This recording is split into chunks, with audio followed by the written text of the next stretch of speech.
কি করবে এটা? এটা খুলে দেবো? কি নে? তুমি ওটা খুলতে পারবে না, ওটা খোলা যায় না। কি করব? আমায় দাও, আমায় দাও, ওটা বড়দের জিনিস, দাও আমি নিয়ে নি। কি ওটা চোখে দেয়, ওটা মাম্মামের জিনিস। বাবাকে দিয়ে দাও, বাবাকে ডাকো তো।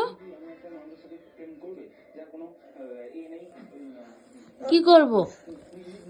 দেখো খুলতে পারছি না, একদম খুলতে পারছি না, কি শক্ত বাবা। এই দাদে, উফ, তুমি যতই খোলার চেষ্টা করো পারবে না।